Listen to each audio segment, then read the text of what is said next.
Assalamu alaikum and greetings to everyone. Welcome back to Infotech Learning Space. Last video में हमने mirror formula को concave mirror में use किया था और न्यूमेरिकल्स को step by step easy way में सॉल्व किया था।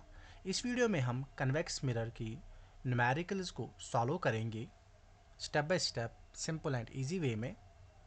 सो लेट अस बिगिन। क्वेश्चन हमारा है an object is placed at a distance of 15 centimeter in front of convex mirror. The focal length of the mirror is 10 centimeter.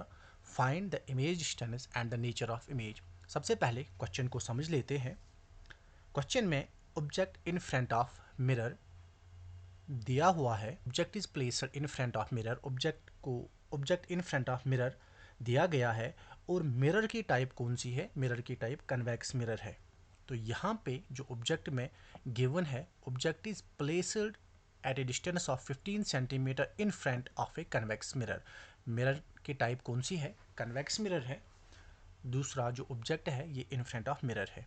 तो according to new Cartesian convention, जो object distance होगा तो उसका sign क्या होगा? Object distance का sign negative होगा और फोकल लेंथ का साइन क्या होगा? फोकल लेंथ का साइन पॉजिटिव होगा, क्योंकि कन्वेक्स मिरर का जो फोकस वो मिरर के पीछे बनता है, इसीलिए जो कन्वेक्स मिरर की जो फोकल लेंथ होती है उसका जो साइन होता है वो पॉजिटिव होगा।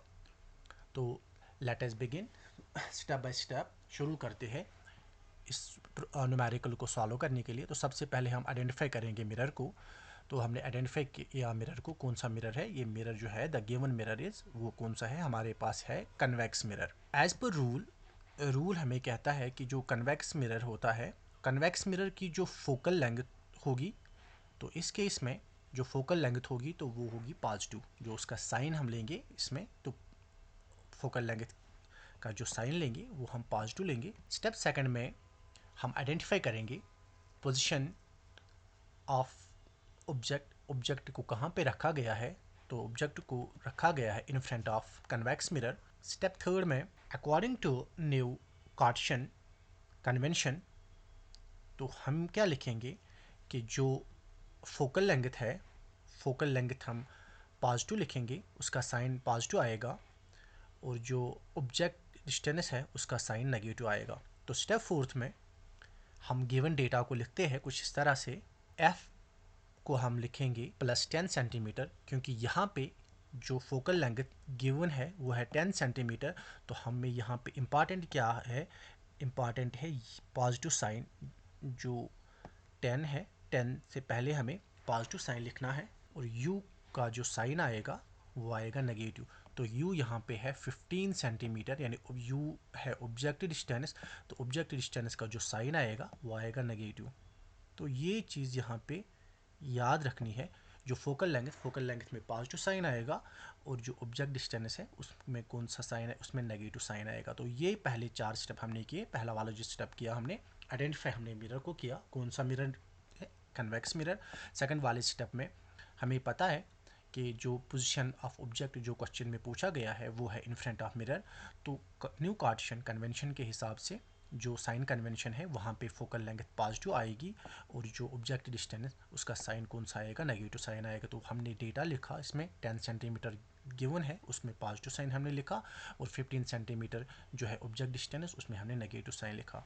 सो स्टेप 5 में इमेज डिस्टेंस निकालने के लिए हमें मिरर फार्मूला का यूज़ करना है। तो हम लिखेंगे यहाँ पे मिरर फार्मूला। जो मिरर फार्मूला बराबर होती है 1/f is equal to 1/v plus 1/u। तो जिसमें f focal length of the mirror होती है, u इमेज डिस्टेंस के बराबर होती है, और v u ऑब्जेक्ट डिस्टेंस के बराबर होता है, और v इमेज डिस्टेंस के बराबर होता है। तो ये हमारी मिरर फार्मूला है। इस मिरर फार्मूला का यूज़ करके हम इमेज डिस्टेंस निकालते हैं।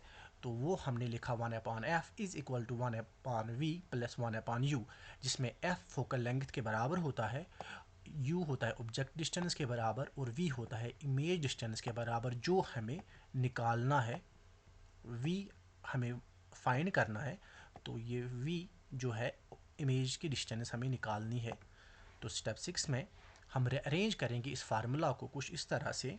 हमारे पास ये फार्मूला है 1/f is equal to 1/v plus 1/u। हम इसको अरेंज करेंगे कुछ इस तरह से। ये RHS साइड हमने LHS साइड की तरफ रखा और जो LHS साइड 1/f उसको RHS साइड में रखा। हमने इस फार्मूला को कुछ अरेंज किया इस तरह से। हम इस इक्वेशन को कुछ इस तरह से लिखेंगे 1/v is equal to 1/f minus 1/u। तो जो हमने 1/v को अपनी जगह रखा, 1/u को हमने RHS साइड में रखा, क्योंकि हमें जो फाइंड करना है वो v फाइंड करना है, इसलिए हमने इसको LHS साइड में रखा। तो हमारी इक्वेशन कुछ इस तरह से बनी। तो नेक्स्ट स्टेप में सब्स्टिट्यूट करते हैं वैल्यूज़ को इस इक्वेशन में कुछ इस तरह से। हमारे पास ये इक्वेशन है 1/v is equal to 1/f minus 1/u। तो इसमें f की वैल्यू हम सब्स्टिट्यूट करते हैं। हमें पता है f की वैल्यू है +10, तो हमने यहाँ पे 10 लिखा।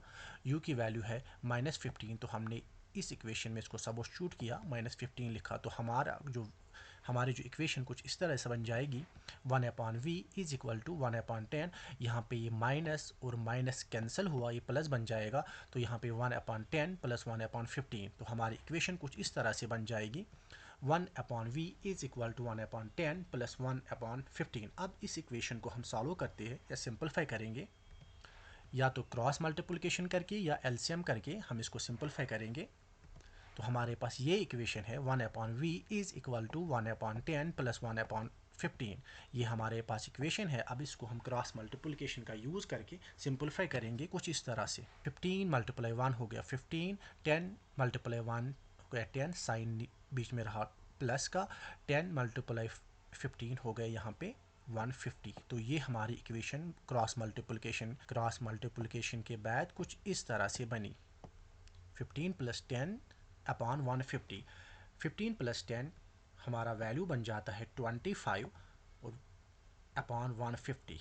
ये हमारी कुछ इक्वेशन बनी। तो हमारी इक्वेशन क्या बनी किया 25 मल्टीप्लाई 1 25 मल्टीप्लाई 6 150। तो हमारा वैल्यू क्या मिला 1/v का वैल्यू हमें मिला 1/6। जब हमें ज़रूरत है v की तो हम डिनोमिनेटर को यहाँ पे हम इस इक्वेशन का रेसिप्रोकल लेते हैं। तो हमारा जो v है v किसके बराबर निकला 6 सेंटीमीटर के बराबर। तो साइन कौन सा है इसमें, साइन इसमें है पॉजिटिव का साइन, ये हमें याद रखना है। जो v की वैल्यू हमारी जो निकालनी थी, हमने v की वैल्यू निकाली, वो हमें निकली 6 सेंटीमीटर। साइन कौन सा है +6 सेंटीमीटर। तो value of v is +6 centimetre. हमारी वैल्यू की जो v की वैल्यू हमने निकालनी थी वो 6 सेंटीमीटर निकली। अब इम्पॉर्टेंट जो है नेक्स्ट स्टेप वो है इंटरप्रिटेशन। तो इस वाले स्टेप में हम इंटरप्रेट करेंगे रिज़ल्ट को। जो हमारा रिज़ल्ट निकला, रिज़ल्ट क्या निकला हमारा v is equal to +6 centimetre. तो अब इसमें जो पॉजिटिव साइन ऑफ v ये क्या हमें दिखाता है that the image is formed behind the mirror. जो पॉजिटिव साइन है v का वो हमें बताता है कि जो इमेज बन रही है वो मिरर के पीछे बन रही है। तो जब मिरर के पीछे बनेगी इमेज तो उस वक्त मेरी जो इमेज क्या होगी वो तो एक वर्चुअल होगी। बिहाइंड द मिरर, पीछे मिरर के जब भी इमेज बनेगी, एक तो वो वर्चुअल होगी, दूसरी इरेक्ट होगी, तीसरी वो डिमिनिश्ड होगी। ये 3 कैरेक्टरिस्टिक्स इमेज में होंगे। एक तो वर्चुअल इमेज बनेगी, दूसरी इरेक्ट होगी और तीसरी डिमिनिश्ड होगी। जो इमेज बनेगी मिरर के पीछे वो तो इरेक्ट होगी, सीधी होगी, और डिमिनिश्ड होगी, छोटी इमेज बनेगी, उसका साइज छोटा होगा। तो फाइनल आंसर में हम ये लिखेंगे जो इमेज डिस्टेंस है वो क्या निकली हमारा v +6 सेंटीमीटर के बराबर निकली। तो हम ये लिख सकते हैं जो इमेज बनी वो 6 सेंटीमीटर बिहाइंड द मिरर बनी। जो मिरर के पीछे जो इमेज बनी वो कितनी दूरी में बनी 6 सेंटीमीटर। तो याद यहाँ पे रखना है जो हम मेजर कर रहे हैं वो हम पोल से मेजर करते हैं। जो हम जितनी भी डिस्टेंसेस हम मेजर कर रहे हैं वो हम पोल से मेजर कर रहे हैं। तो हमने यहाँ पे कहा जो इमेज हमारी बनेगी वो मिरर के पीछे बनी और कितनी दूरी पे बनी 6 सेंटीमीटर पे बनी। तो ये होप आपको ये न्यूमेरिकल सॉल्व करने आएगी। तो खुद अपनी न्यूमेरिकल्स बनाइए, खुद प्रैक्टिस कीजिए। Stay connected, keep learning. अल्लाह हाफिज़।